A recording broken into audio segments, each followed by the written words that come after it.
Welcome to Independent Joe. I'm excited to relaunch this podcast with long-form interviews of candidates running for California Assembly, California Senate, and the U.S. House of Representatives in California districts. This is the very first interview in the series. It is with Joe Rubay, who is running for California Assembly as a Republican here in California's 16th District, which includes Lafayette, Orinda, and Moraga, and stretches down the I-680 corridor from Walnut Creek through Alamo, Danville, San Ramon, Dublin, Pleasanton, and over to Livermore. The goal of this series is to give voters a closer look at the candidates running in their local districts, to get to know them, to see where they stand on the issues. If you like the concept, then please share with your family, friends, neighbors, and colleagues. I hope you enjoy this interview. You'll see that Joe Rubay is well versed on the issues. We covered everything from the cost of living to the environment, parental rights and education, Second Amendment, abortion, and a whole lot more. And I think you'll be surprised by his stances on a few of the issues. I know I was. Listen for yourself and feel free to comment on the race between him and his opponent, Democrat incumbent Rebecca Bauer-Kahan. Enjoy. Thank you for being my guinea pig. Guinea pig.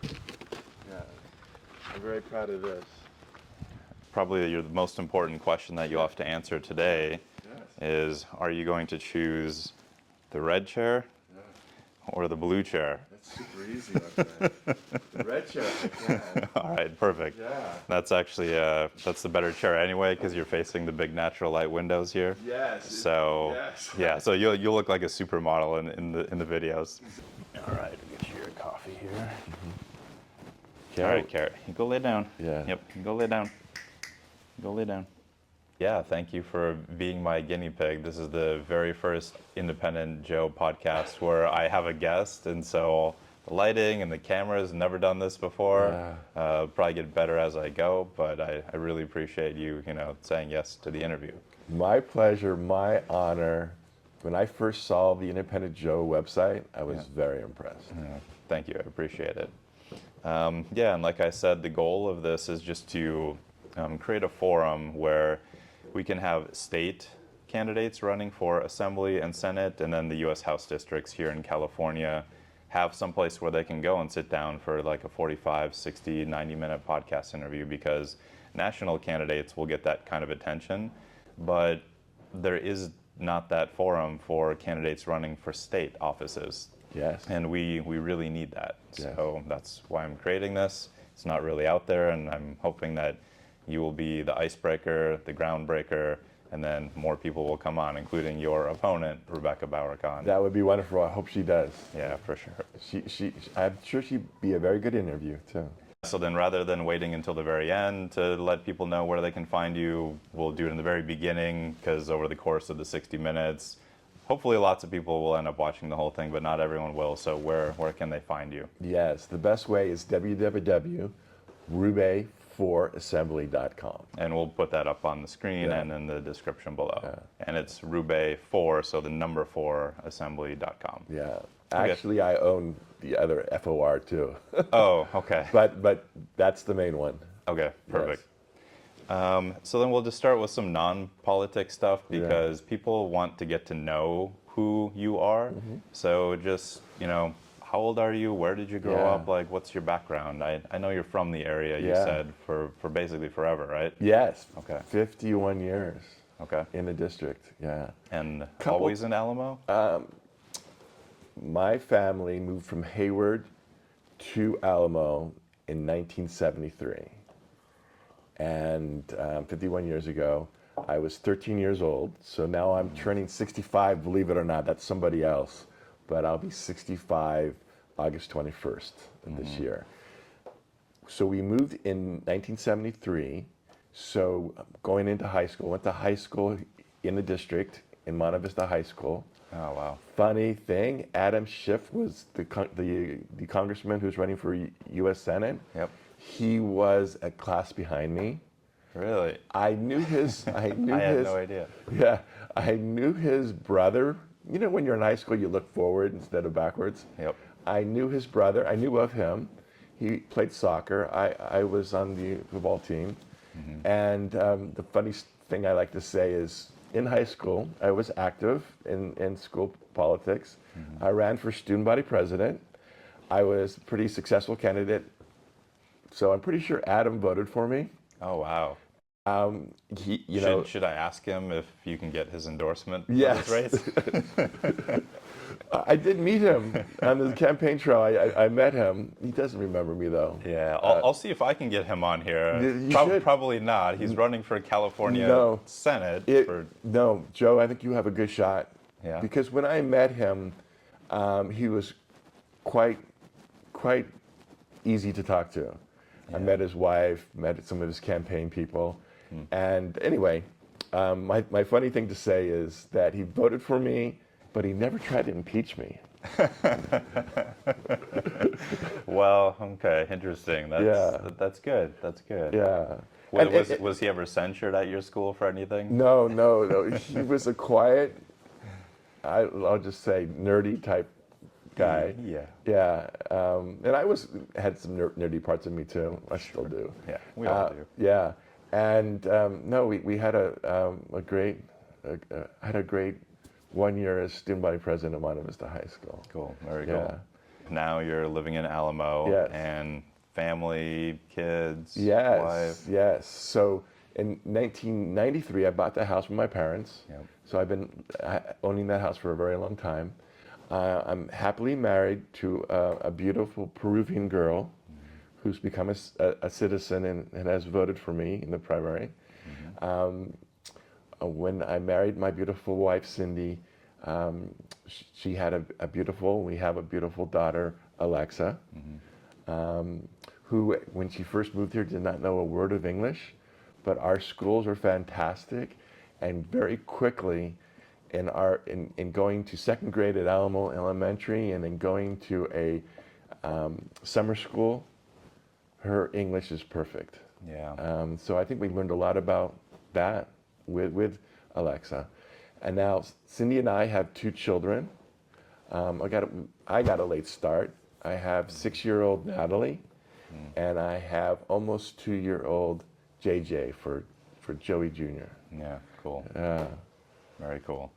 And I saw on your website that it seems like you've been in politics in the area for a while, because it said that you were appointed to 2 positions by 2 different governors and by a county supervisor. So just talk about that and when you first got into politics. Yeah, very, very fortunate to have a really great time in politics. Started in business like. I was the president of the California Association of Residential Lenders, and we had our then Congressman Bill Baker come speak to us. I told his campaign, or his chief of staff, that I'd like to help his campaign, and then through Bill Baker, I met a group of people that worked for Pete Wilson, Governor Pete Wilson, and so what year was this? 1994. Okay. 30 years ago. Got it. And so right after you moved to Alamo, and you're like, okay, I'm gonna after I moved buy back, your house from your parents. And it's a funny thing. We did a campaign thing for the '94 campaign at my house. Oh. Yeah. Wow, full circle. Yeah. You just did your campaign kickoff at your house. Exactly. Last weekend. Yes. Okay. Yes. And so, '94 is when my political career kind of shot up to the top. I was one of 5 people that actively ran the county of Contra Costa County for Pete Wilson, and we won Contra Costa County for Pete Wilson. And he was very appreciative, and he appointed me to be on the board of directors of the Contra Costa Fair Board. We have a fair in Antioch. It's on state property, so the governor appoints the board members. Got it. Yeah, and you have a lot of very influential people on that board, and you become part of his administration when you're a board member. Through Governor Wilson and the great people that I met through that, and I still stay in contact with, Arnold Schwarzenegger. I don't know many people. When Arnold Schwarzenegger entered the political field, he entered through Pete Wilson's team. And so I was quickly introduced to Arnold Schwarzenegger's campaign. I was the lead volunteer for Arnold Schwarzenegger in his re-election campaign. Oh, wow. So when he started his, So then this was around 2004, right around there? yeah, Yep. actually, was it 3 or 4 when he ran in the recall? Yeah, I I worked- remember because I just moved here from Minnesota to go to grad school at Cal. Okay. And so, like, as soon as I moved out in '04, Yeah. he was running. I was like, oh, Yeah. okay. Yeah. Should I vote for Arnold? Yeah. And so it was surreal. yes. Oh, and I don't know, you don't have to say who you did, but Arnold, I think, was a great candidate. He was talking about people, and he tried to be independent as best he could. He gets comments from both sides. Kind of shows you that he really did try. Yeah. And I really enjoyed working with him. When he ran for re-election, I think that's 2006, I was his lead volunteer. So he started his bus tour. They asked me to greet him, out in Pittsburgh, Contra Costa County. And I just, I've been to a number of things with him. To me, he was a great candidate. He just, what he had a problem with, he didn't have enough balance in the assembly and the state senate. So the left kind of took control of him. I But see. And we'll for sure be getting back into balance Yeah. because I know that on your side you want to restore balance and restore California. So Yeah. we'll for sure talk about where the legislature is now and maybe you Yeah. can bring it back to how it compared to back then. yeah, So you ran for assembly 2020. 2020. Yeah. You're running COVID. again. And then I ran in 2022. Okay. I'm proud to say that I've been 3 times now elected top 2 in the district. So we have top 2 now, primaries. Yep. And this is my 3rd time that I've been elected top 2. Perfect. Yeah. So why are you running this year again? Yeah. Why do you keep Yeah. trying? Exactly. It's so important to me. We have one of the most incredible states. We have one of the most incredible assembly districts. We want to have better representation. Nothing against people personally, but I really don't think if you look at what they are passing in the legislature today, and we can talk about some of them, they are not representing close to 80 to 90% of the people, and that's what I would want to do. Sure. They are picking, they're below 10% in some of their issues. Sure. So, like I said, I'd moved out here in 2004, and back then seemed like everything was on the incline. State kept getting better, growing. It was really great. And I would say after the recession in 2008 to 2010, it sort of peaked or plateaued. And then I feel like somewhere in the mid-teens, 15, 16, it began to decline, and then it's really accelerated over the last few years. So that's my personal feeling, but even when I was running my campaign, that was the feeling that most of the people that I was talking to had also. And so I think I know the answer to the question I'm going to ask you next, because on your website, you say the California legislature is now 80% Democrat. Their unchecked agenda is destroying the state. Exactly. So I'm guessing that you would put a lot of the blame on sort of the left, But their legislation. We can quantify it. They have a super majority right now. And for actually, people who don't know what that is, Yeah. what is that? they have over 2/3 of the assembly members. Okay. And why And is that important? Why is that important? Because now they can pass legislation without any input from the other party. They can raise your taxes at will. Okay.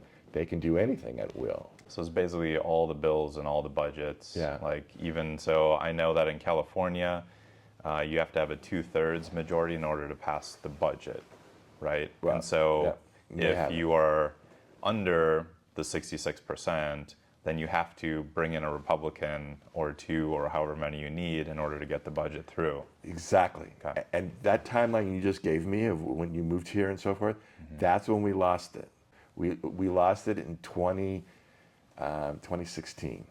Yeah. Well, so now let's go into the issues because I know that's what you're here for, and that's Yeah. what everyone wants to hear from Yeah. you. So on your site, you list a whole bunch of things, and we'll just start with some general categories. Yeah. One of the things you write is that you want to prioritize your safety over social justice. So Yeah. violent criminals, drug users, and repeat theft offenders have destroyed our cities and are coming for our suburbs. I will prioritize your family's safety and the success of our small businesses over failed social justice programs. Exactly. So go ahead and talk a little bit about what sort of legislation you think is harming, causing California to decline, and where your position is different than your opponent. Yes. And most people have heard this now. It was originally Prop 47 called the Safe Streets. I think it was 2014, okay? And it sounded good at the time, but basically it had a number of things with everything you mentioned with drugs, with crime. And one of the things that most people know about is the $950. Under $950, you can steal from a store. It's a misdemeanor, okay? It's not a felony. It used to be 400, but they raised it to 950. Okay, and if you research this, they did that to kind of reduce the number of people they have in the social in prisons, and it's been effective, but it also has raised the crime. San Francisco is a perfect example of it. You can go to a store and steal less than $950, and then you can go down the street to another store the same day, same hour, and steal another $900. You only get charged with one of them, and it's a misdemeanor. Got it. So how does that affect what's going on? Well, the people have realized that, and we've come up with a proposition to correct that.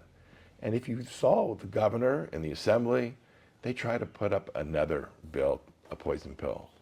But unfortunately, it didn't work. But what the powers to be in Sacramento, they are still thinking that they know better than us, that and there's a quote from my opponent, that the focus should be on the person that is struggling in poverty, that's caught up in the criminal justice system. Okay? My opinion is safety first. Before we do any kind of social engineering when it comes to public safety, we got to make sure our families, our children are safe. And that's not happening right now. Sure. Yeah, and I think a lot of people, especially in this district, would generally agree with that. But then to see the other side and to push back a little bit, there are a lot of people that are struggling, and so yes, we can put them into the jail prison system, but then what sorts of things do we need in addition to try to make sure that we lower recidivism? Yeah. Or is there a more fundamental problem than here comes our podcast dog again. Yeah, our audience, the crowd that's here. She likes you. Yeah, So, she yeah, does. she's wonderful. just giving you encouragement. She's saying, great job so far. Exactly. I appreciate it. All right, Gary, come on, go. Yeah, so then just talking about recidivism and what sorts of alternatives we can create. So say we remove that $950 limit. Yeah. Obviously, more people will be arrested, more people will be put into jail and prison. Is there anything we can do to help them, or is it a more fundamental, cultural and foundational problem that needs to be addressed? And I'll let you talk about either or both. Oh, Joe, you are good. That's it. The fundamental foundation. That's been back to the original question. That's why I'm running. And that's where everything stems from. They're fundamentally giving the criminal the okay, fundamentally. And that's the problem. We talk about the 950 and the details, but you hit it. It's the fundamental, or some people call it the narrative. But I think I like the fundamental thing the best. That's why we're running. That's why we need change, because there was a person in right outside the district in Pleasanton that robbed a Home Depot. Okay. And on her way out, she wasn't a career criminal, and I don't even think she was a member of gangs. We can get in that later. But I think fundamentally, she thought that was the thing to do. okay? And for some terrible reason, she brought a gun. So she's taking Home Depots, if you remember in the pandemic, they were hit a lot, Yep. okay? And what the foundation is that they go, okay, we go to Home Depot, get tools, and then we can pawn them off, okay? And this particular thing that happened just outside the district in Pleasanton is she was walking out with these tools. The security guy, he's 25 years old, stopped her, and before I think she knew it, she shot and killed him. Oof. Yeah. Yeah, I guess I don't even remember that, or I Yeah, heard we that. should put that. I should put that story up on the website. Sure. Because to me, I feel for her. Of course, I feel for him and his family, of course.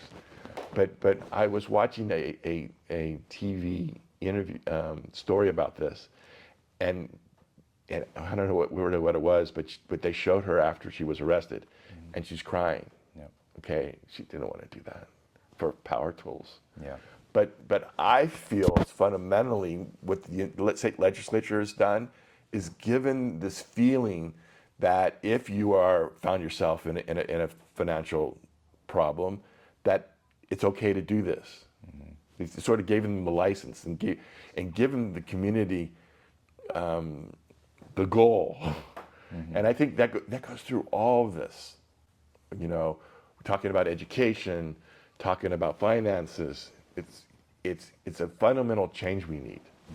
Yeah. Sure. And we'll get into all of that stuff here in the next issues. So one of the biggest concerns is the cost of living. I actually think that's number one in the nation and in California. California is skyrocketed, and it's harming everyone, but especially the lower and middle income, because when you start inflating things like food and housing and rent and insurance, it hits them the most. They don't have any disposable income. So, and I think a couple of bullet points on your website address that. One of them says your families over illegal immigrants. So housing, food, insurance, and taxes are skyrocketing. I will vote against budgets that transfer billions of tax dollars away from California families to freebies, housing, and healthcare for illegal immigrants. And then you also say your finances over failed programs. Sacramento's failed programs and high taxes are destroying the greatest state in our country.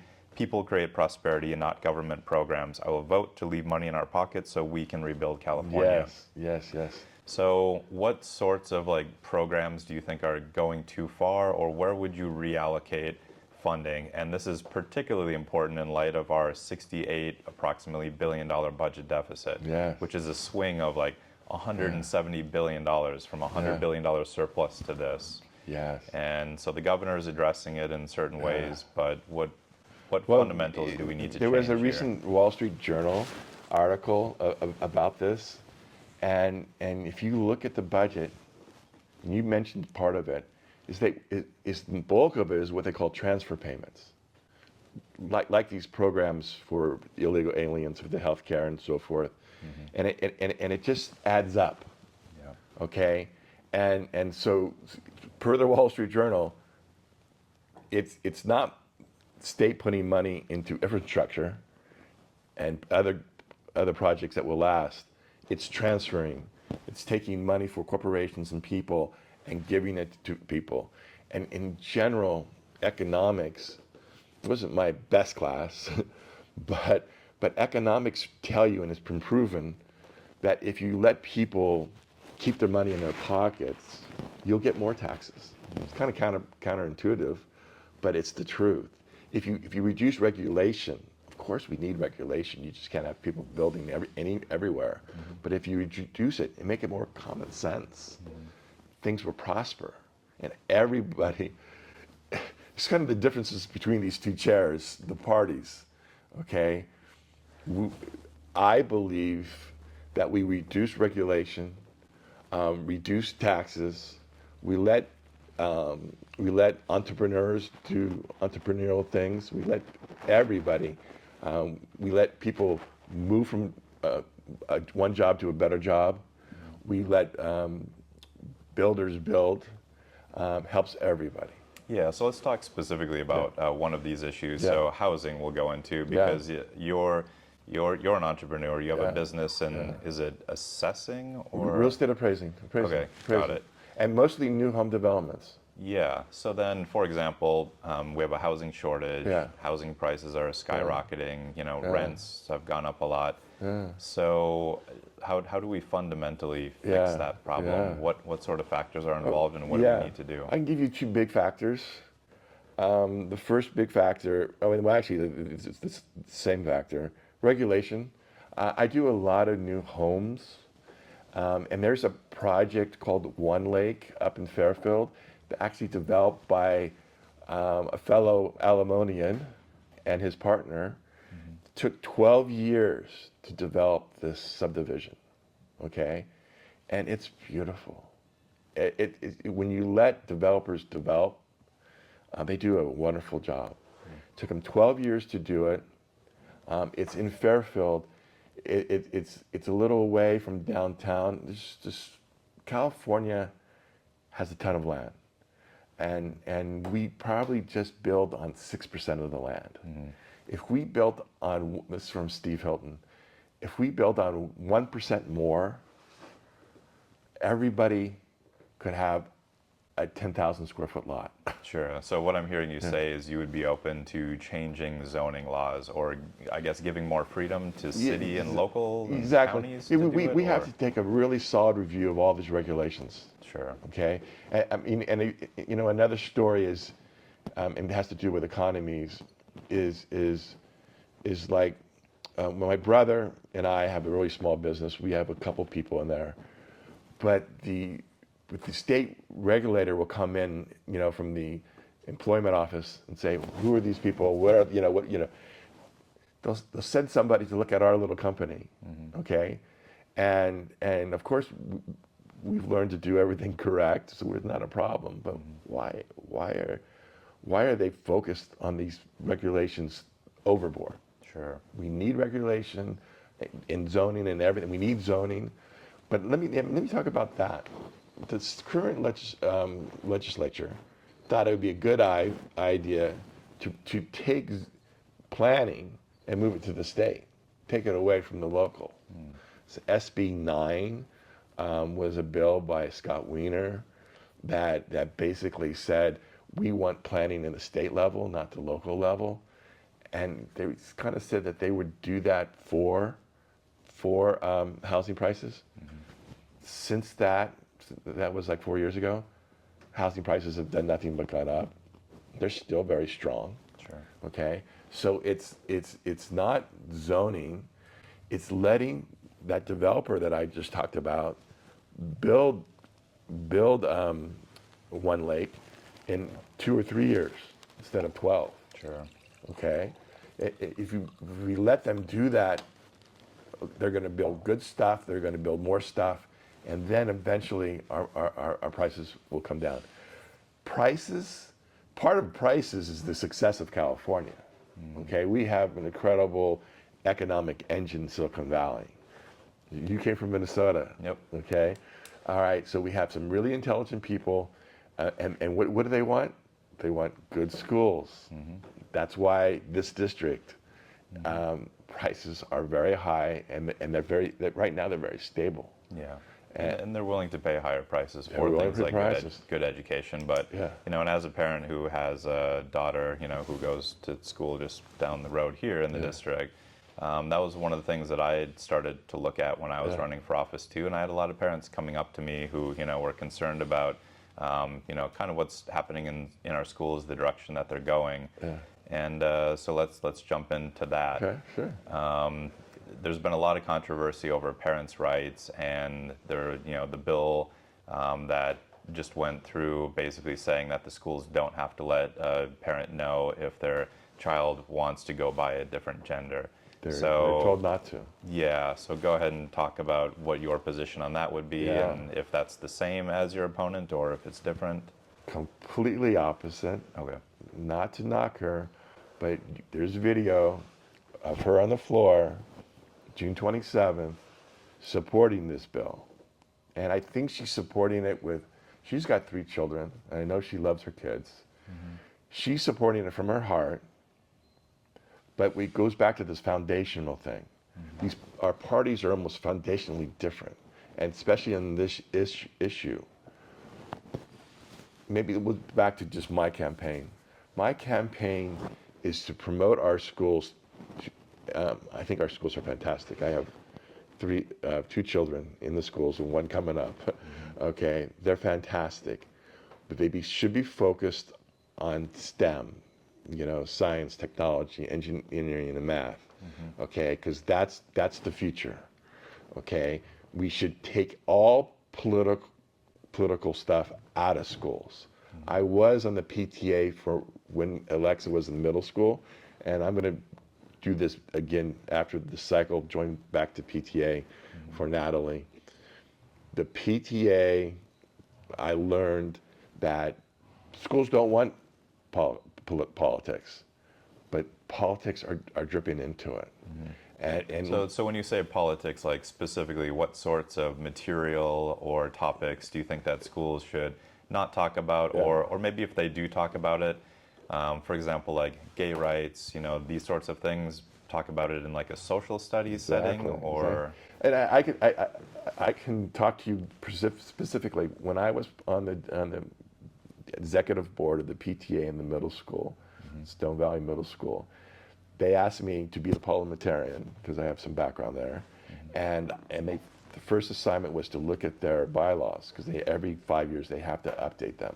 So I was assigned to look at them, and I did. And there's a section in the bylaws that talk about that schools should not be politicized. But right in that same section, they start talking about diversity, equity, and inclusion.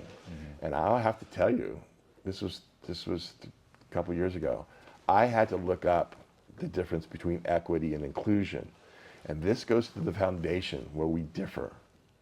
And I can really specifically say that.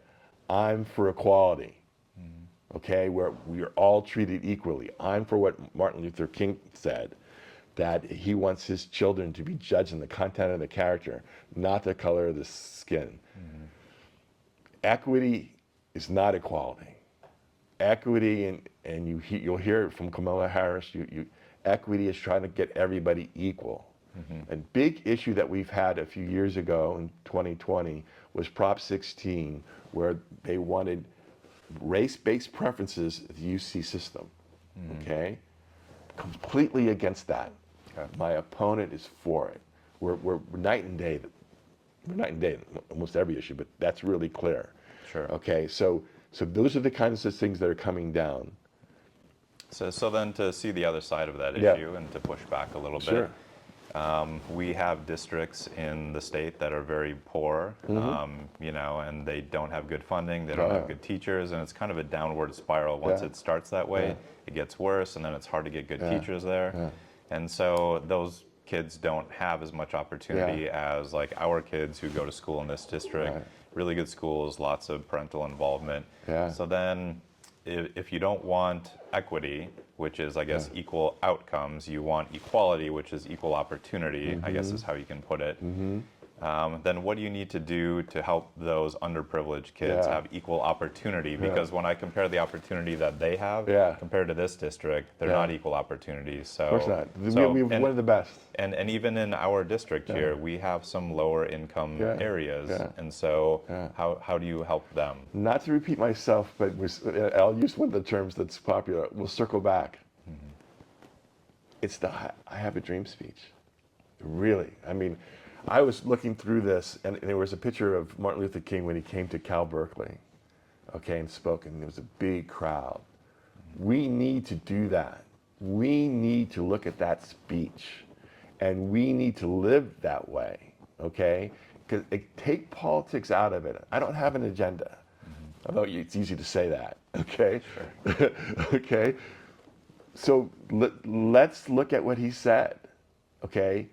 And if we live by that, like the crime thing too, if we have a foundation based on judging people on the content of their character, okay, the lowest school there is, and I go to Oakland on business often, every time I drive into Oakland, I want to help them.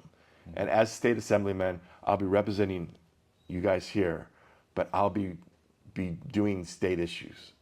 And that's sort of one of my goals, to help Oakland, to help the poorest neighborhood. If the children in the poorest neighborhood school, if they studied and understand the I have a dream speech, we're on our path to recovery.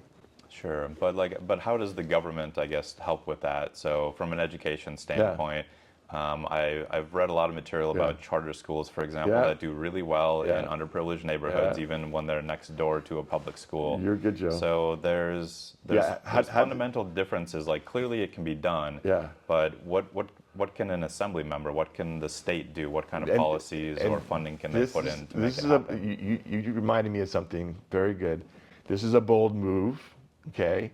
And because we're a minority as Republicans, it's not talked about. But in two words, charter schools, yes, I'm 100% for them. And actually, if you look, so you are for school choice, then I guess. School choice, and the left has taken school choice as bad. And to share some of my experiences, my third time running for this, after 27 years or 24 years of being active in the state level with Governor Wilson and Governor Schwarzenegger, okay, it is, charter schools are it. And the Democrats, we're into charter schools for a while. One of the biggest lobbyist groups is the CTA. I have nothing really against them. I've interviewed with them, actually. The CTA has been around forever. We can work with them.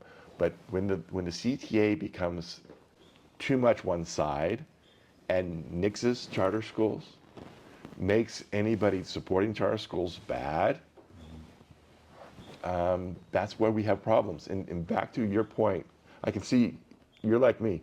You want to help. And again, charter schools or some form of it is the answer, is the way to go. Okay, fair enough. Let's go back a little bit to housing because one of the big issues now is getting home and fire insurance. There's a huge problem in California and a couple of other states, but California is for sure the worst. So what's the cause of that? Why are insurance companies pulling out? Because when I was running, I was talking to people in the district and people in Orinda and certain, like, especially more wooded areas. It's everywhere. Their policies are being canceled or they're doubling or tripling. Yeah. And Believe it or not, so what's the cause of that? Is it wildfires or is it inflation and the cost of repairs when they have to make claims? You're good. And let me add a third thing to that. It's all of it. Third thing to that, Prop 103, I guess back in 1988, way back. I don't know if it's that late, that old. But Prop 103 sort of try to control what insurance companies how they could raise their rates. Sounded great. None of us want to see our rates go up. But when government, this is sort of the foundation, when government comes in and starts controlling it, that is one of the major problems why we are where we are. Okay, so if you take away the market from the insurance industry and force them at lower rates, do not give them the ability to raise their rates when they should, where they should, then you have this crisis. Okay, the fires and management of the forest fires. Oh, I would love their state legislator. I'd love my opponent to say we're working next year on this super great fire management system. Okay, we're going to get the experts, and we're going to do the things that need to be done. Okay, and it's not just control burns or something. That's just a part of it. It's creating barriers between forest and and it's planning. Okay, but back to the major issue. The government has to take a step back. And it has to let the insurance companies a little more freedom. But I'm going to take another step on the other side, too. The state of California does not deserve, no matter how bad it's been managed, we did not deserve to be in this crisis. Okay, it's all of us. It's my next door neighbor, across the street neighbor, who has been part of AAA since he was 16 years old. They dropped him. Okay, he's got this beautiful home, 100% except a little quarter. Everything's landscaped in this very large lot except a little quarter. Okay, his insurance company flew a drone over it, and they spotted that little thing and said, "We're dropping you." Wow. Okay, and actually, I just read an article today of somebody in the Watergate Emeryville condominium complex. They're being affected. And this article today in the Chronicle, or at least I saw it today in the Chronicle, we're all exposed to this. We're all exposed to it because we are in a crisis. And we're I want to see both sides of it. There's all things that we can improve, but there's also some stuff that we have to stand up as California to these insurance companies.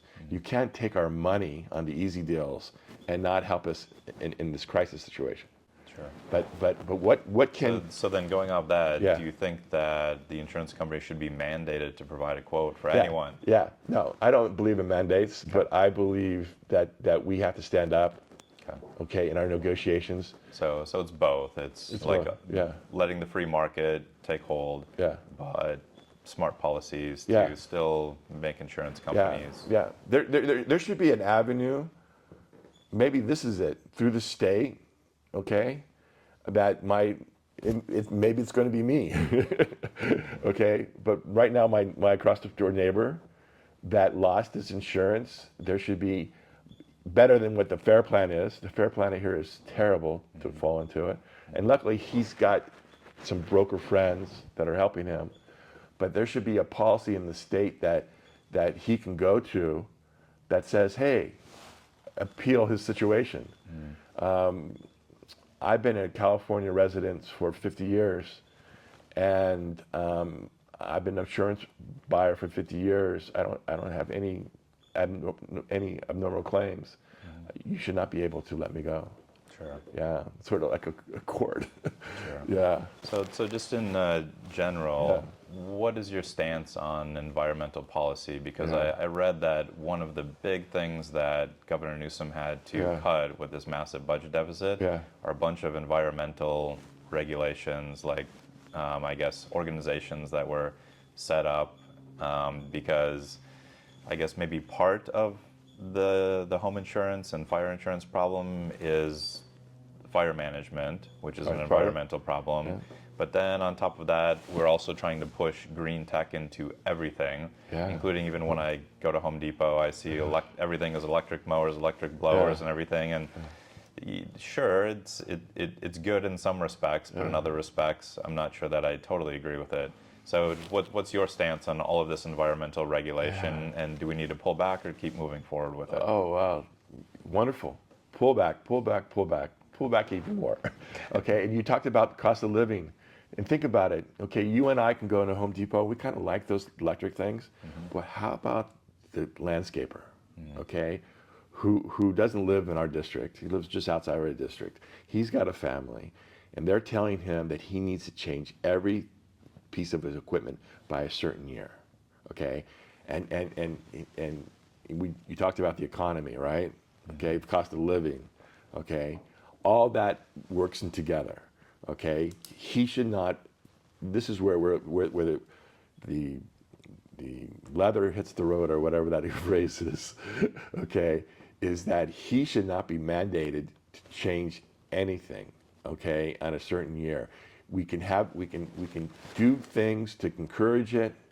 We can have policies that help it grow, and I can start naming them. Okay, recycling. There's so many things that we can do before we start mandating your gas stove that you have in your house. Okay, and where hits the economy is that with that landscaper, his equipment, he already owns it. It does the best, most efficient job. Like driving cars. It's most efficient for me right now to have a gas car. Okay, for me. Okay, for him, his gas equipment is most efficient for him, and the government should be in no way involved in him.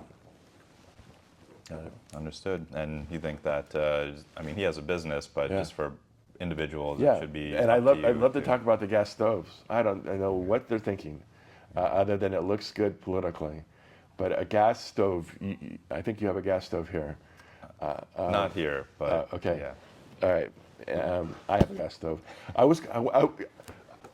barbecue on my grill out here, so that counts, right? Although that's a propane tank. Exactly. This is kind of a personal story, but I think you and I, we're all for the environment, all for the environment. And again, I think a conservative approach to the environment.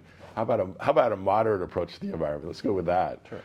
A moderate approach to the environment would be so much better than a far left. A far in anything is much better.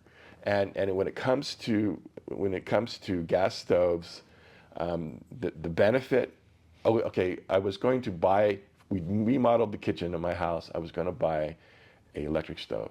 Mm-hmm. Okay, but my wife saw this gas stove and says, "I want that one." Okay, and we bought that one, and we're so glad that we did. A gas stove, especially for a cook, is more efficient. Okay. And here's the biggest rub. Well, plus when a Peruvian wife says she wants the gas stove and not the electric stove, yes, like you have a choice. Yeah, no, I did not have a choice. The family first, right? 100%. Okay, but what would be the effect? What's the effect? This is the big overriding thing. What's the effect of the environment if Joe and Cindy got the electric instead of the gas? What's the effect of the environment?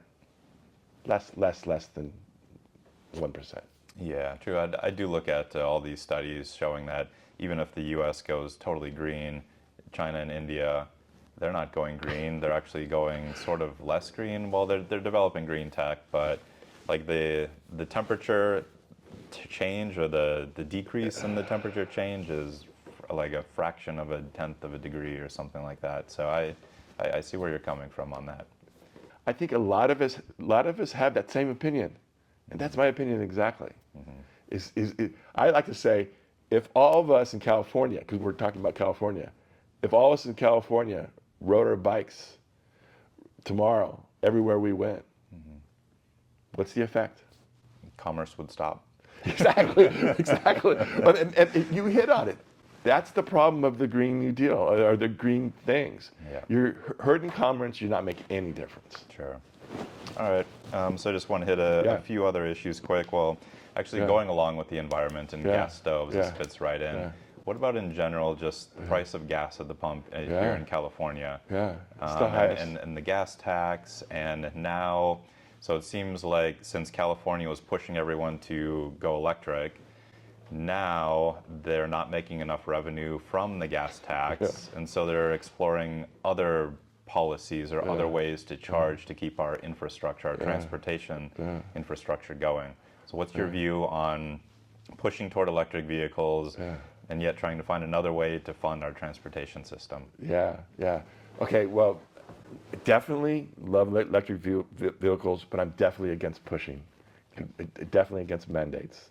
Okay, and then solving the second part of the question, solving so basically the gas tax funds our transportation infrastructure. All right, I'm definitely. So they're having problems with that now since so many people are going electric. Yeah. I'm definitely against any kind of monitoring of your miles. Okay, every time the government gets involved and we just talked about it, how things have changed in the last 6 years. Crime, cost of living. We have the #1 gas tax in the state. We have some of the highest. Us in New York have the highest income taxes, California and New York. Everything the government does is helping the decline, going the wrong direction. Yeah, so I think you bring up the monitoring the miles. Yes, are you referring to, I read an article about they're putting a pilot program where they want to track the miles that you drive and then assess a tax based on that. Completely against that. Okay. Completely against it. Well, what are we going to do? How are we going to raise money? We talked about it a little bit too. Reduce regulation. What about tolls then? Yeah.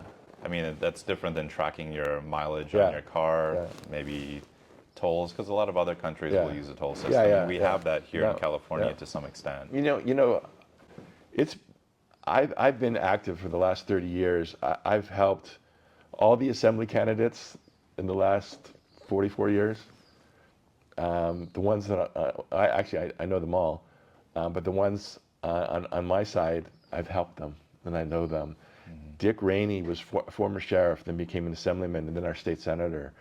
And it bothered me at first, but he was part of, when you go down the freeway and you have these lanes. The fast track lanes. Fast track, yeah. No, I think they're a part of the future, and I support them. So part of the solution. You're part of the solution. Yeah, they are. I much prefer tolls and fast track lanes than monitoring how many miles to drive. Got it. Definitely. Yeah, it's part of the solution. Fair And back to the kind of overall, you think, why don't we, instead of having gender-neutral toy sections, which was a legislation that my opponent co-authored, why don't we work on reducing that highest gas tax that we have in the state? Kevin Kiley, a friend of mine who was an assemblyman, now a congressman, during when gas prices started going up a few years ago, he said, let's do a reprieve. Let's stop the extra that California puts on. Not one person in that party wanted to look at it. What I want to do up there, I want to look at it. Okay, what can we do as a state legislature to not only hold it where it is, start bringing it down? We're number one in the state. How come these other states are operating without? We are the highest. Yeah. No, I see it every time I go back to visit my family in Minnesota. There you gas go. is like $1.50 to $2 Yeah. less there. Okay, if Minnesota could do it, and boy, they don't have the weather we have. Okay, if Minnesota can do it, we can do it. Sure. And we can. We are the most. I was born in this state, and thank you for coming to the state. We have the best state in the union. We have some of the best weather. We have all kinds of weather, but we have overall the best weather. We have some of the most intelligent people. We can do anything. And that's sort of what, back to your first question, why am I running? Let's start solving all our problems. Sure. And we can. So everything on the table. Everything on the table. Moderation. Moderation. And instead of trying to push an agenda, you see that back in that bill you talked about, that bill about schools not able to talk about gender issues, send it back to the parents' rights bill.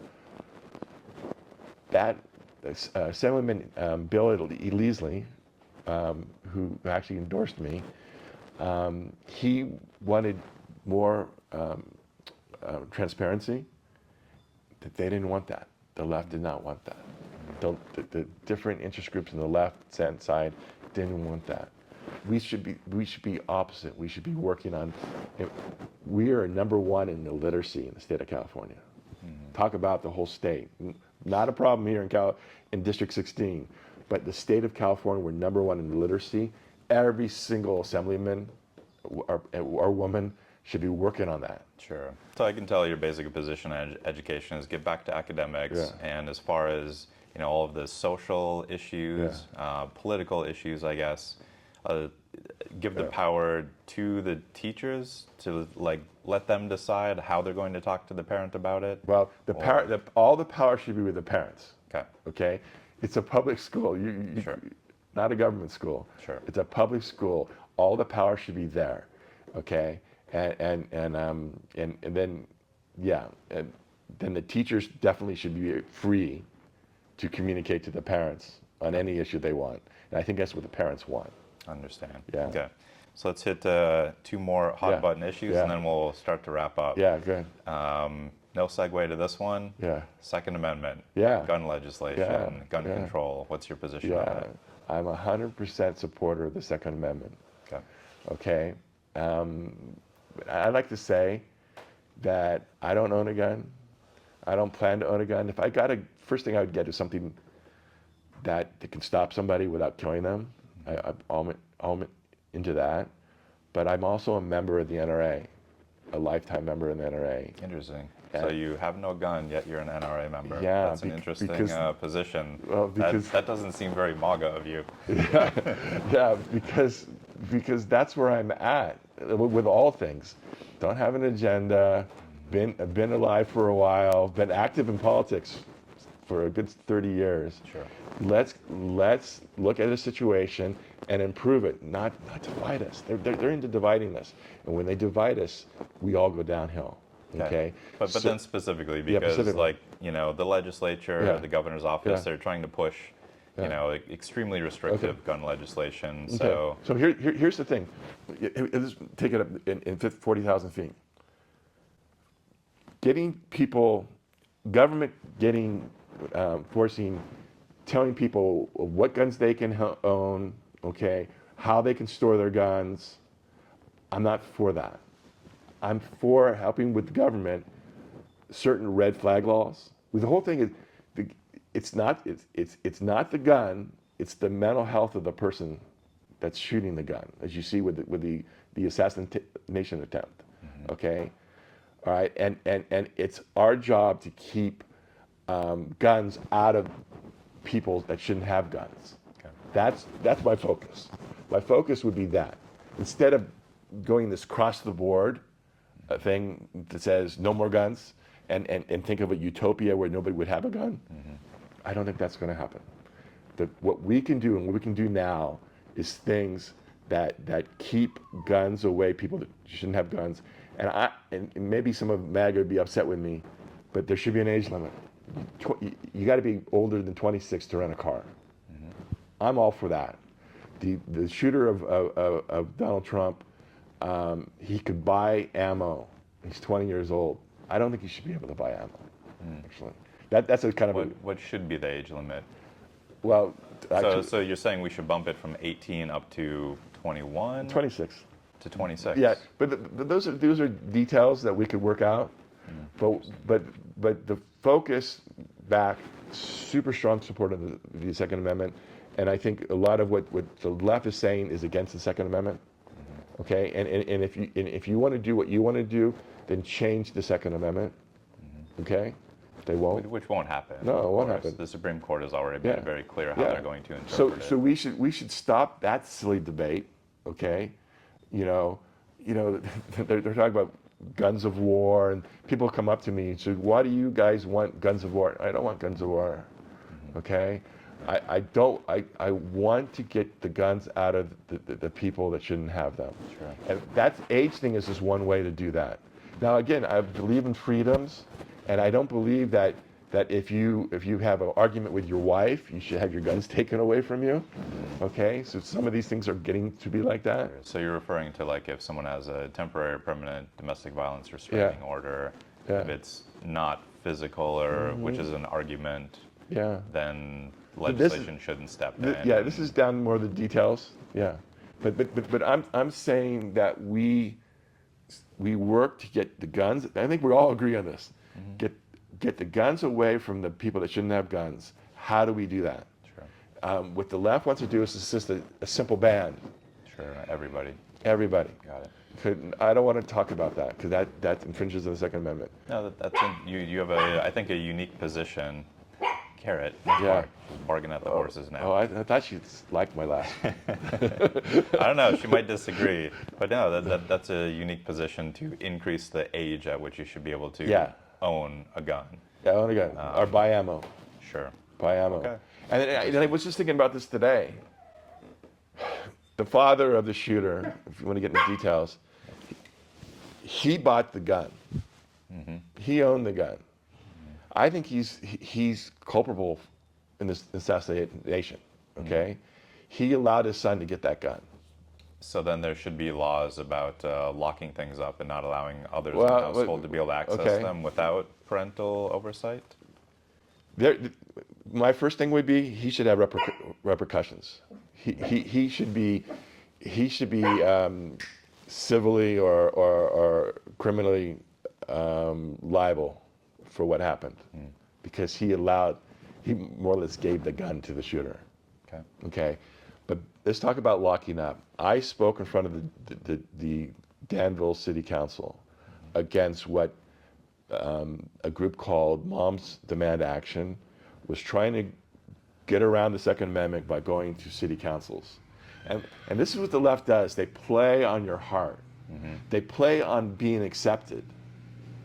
I think a lot of what my opponent does, because she wants to be accepted, she wants to move up in her party. So she makes these decisions that are wrong. Okay, so they came to the Danville Council and said, we're going to tell you how to lock up your gun, what to do with your ammo. And I spoke against that. City Council want to do a resolution saying this is the proper way to store a gun, all for it. We already have very good laws in California about storage, especially if you have kids. Storage, keep those laws. Maybe communicate those laws. But to start going to city councils with this kind of agenda, okay, your agenda, I'm completely against it. They're not. If you see what's going on back in the state legislature, they seem to have an agenda. We talk about schools. We talk about crime. They had crime. Let's go back to crime, which is an easy one. They have an agenda to reduce the prison population, and they're doing certain things that are not helping society. They're increasing crime as a result of trying to close prisons. Exactly. Sure. Exactly. Okay. And in the meantime, increasing our danger. Back to guns.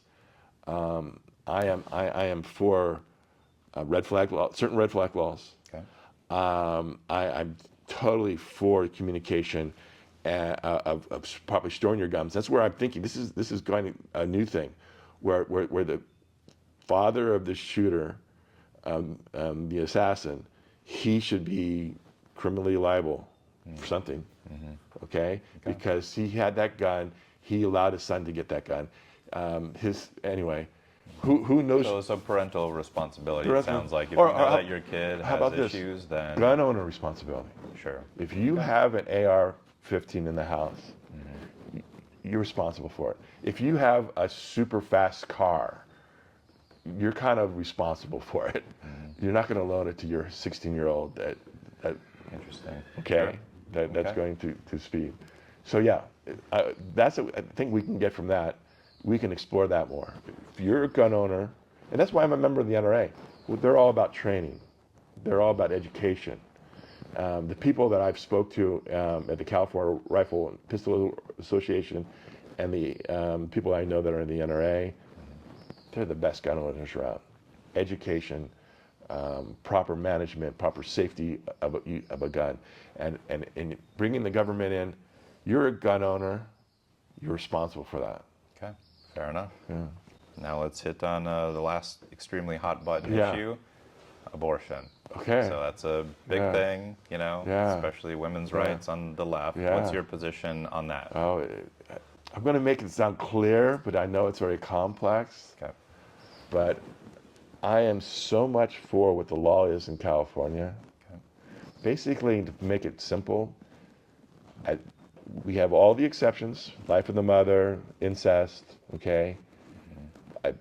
I've had 2 kids in the last 7 years. I've had 2 kids.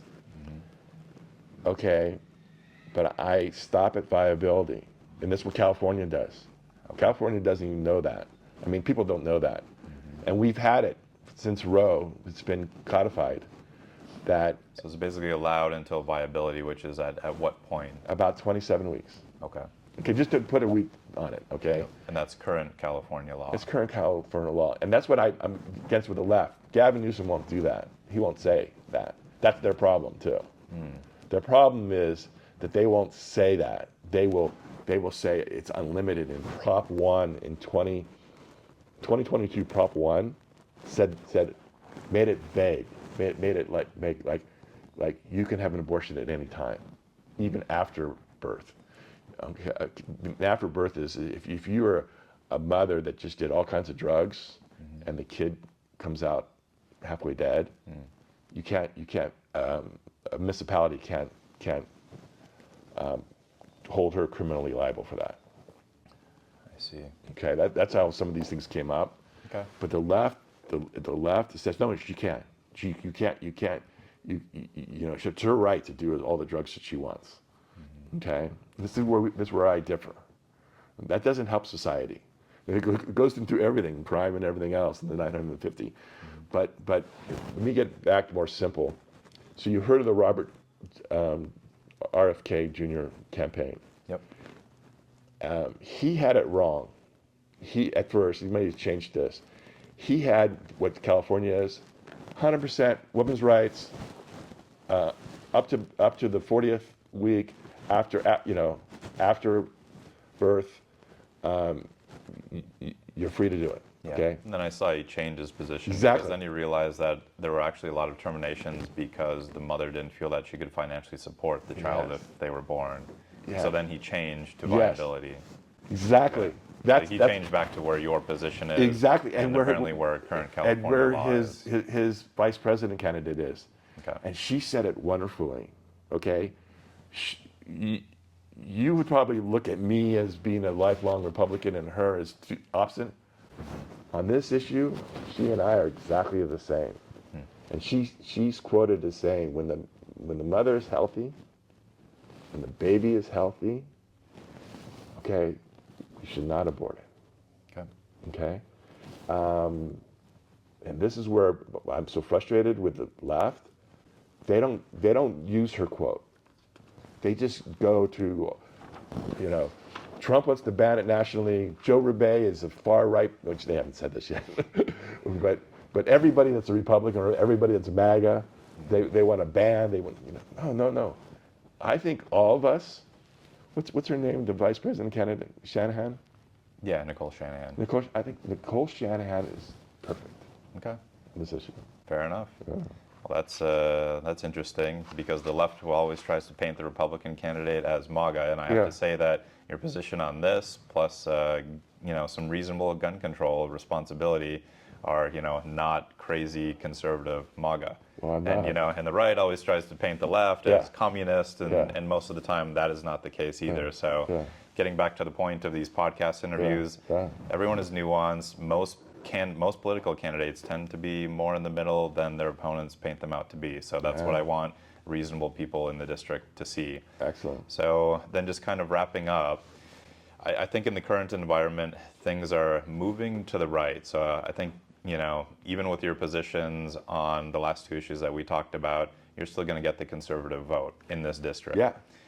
What would you say to the independents and to the more conservative and moderate and who knows, maybe even liberal Democrats? Why should they consider not giving their vote to the Democrat incumbent and give it to you instead? It's simple. In the last 6 years, the last years that my opponent's been in office, look at how California's gone, okay?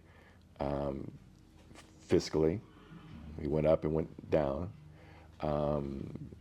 Crime-wise, we've talked about the number of juggings, okay? We never had a jugging before that I knew of. For those who don't know what juggings are, just explain it really quickly. Yeah, jugging is where they will follow you from coming out of the ATM or out of the bank, or they'll follow you from seeing that you have a expensive jewelry or expensive watch. They will follow you in broad daylight, and at a point where you stop, that they feel they can jump out and rob you of your expensive watch or the money you just took out of the bank. Got it. That's jugging. Okay.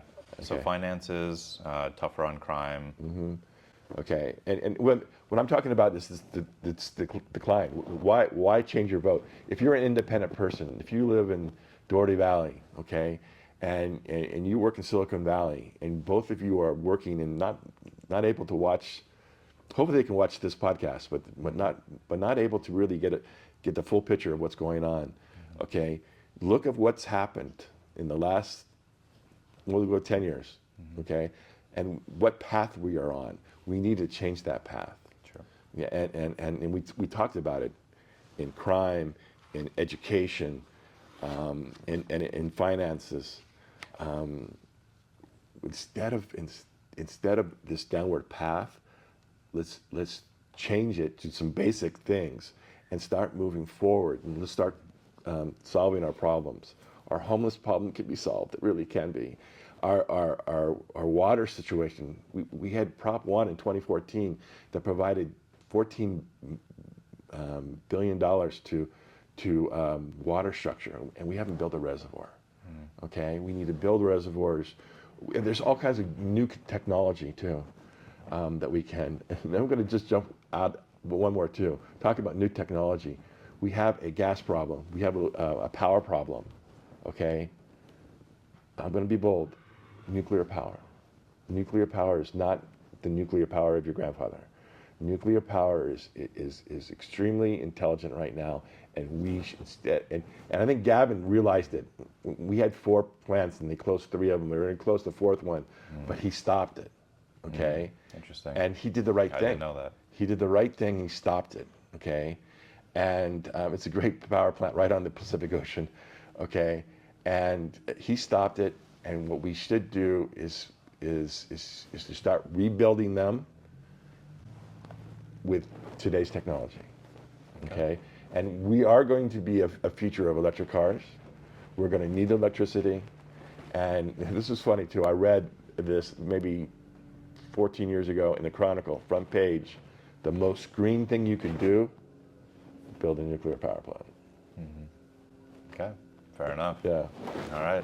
All right. Well, thank you for being my very first guest on this podcast. And I'm hoping that once I get this out there and people just see that this is just a conversation between, 2 people, between the candidate and the voters who want to know about the candidates, that they'll see it's a valuable forum, and I'll be able to get other California Assembly members and senators to come and sit down with me too. And thanks for being here. It's been my honor, and I think that's a great idea. And I hope Rebecca, please sit down with Joe. That would be great. Thank you for the plug. I'll reach out to them again. Yeah. I haven't gotten a response yet from your opponent, Rebecca Bauer-Kahan's office, Yeah. but perhaps I will now. Yeah. So I guess until next time, stop being a party animal and become an independent voter. Like I said, I ran as an independent, and I've always been independent, and I just want to understand where the candidates are and who they are as a person, and this helps me do that much better. So not just for myself, but hopefully for everyone else in the district. And thank you for coming. Yeah. I hope you have a good rest of the afternoon. Yes. Thank you, Joe. Thanks. Kara will be a spectator for the podcast here. She cut down. Can I pet her? Oh yeah, for sure. Shall I just give her a scratch? Yeah. Oh, you little kiss. You like it? No, she likes you. She's wagging her tail now. Do you know the iconic video of John F. Kennedy getting off the helicopter? Don't think so. Okay, it's pretty iconic. So he it might be at Martha's Vineyard, or it might be at the White House. He gets off the helicopter, and his daughter, and then his son comes running toward him. And I want to do this one day. I went to get off the golf cart. It's a little bit different, less dramatic than the He helicopter. said, I don't have a helicopter. I love it. If they just saw this podcast, if they just kind of looked at what's going on, I think I'd be getting 80% of the vote. Okay, we'll see what happens. You'll on see what November happens. 5th. Yeah, and again, you asked me why I keep running. Well, I keep running. This sounds, don't say, not like I'm bragging about this, but no, I want to run, and I want to eventually get 80% of the vote. Yeah. Okay, because I think 80% of us agree on the same issues. Pete Wilson's thing was fiscally conservative, socially liberal. Okay, so I think I have everything, huh? I believe so. Yeah. If I find anything, I'll mail it to you. So as a child, I loved horses, and then I've had 3 horses, and mostly other people have horses with little girls, with girls. Yep, I think there's a correlation. Yeah. I think there's probably a positive correlation between the number of girls Yeah. that you have and the number of horses you have. Yeah. Exactly.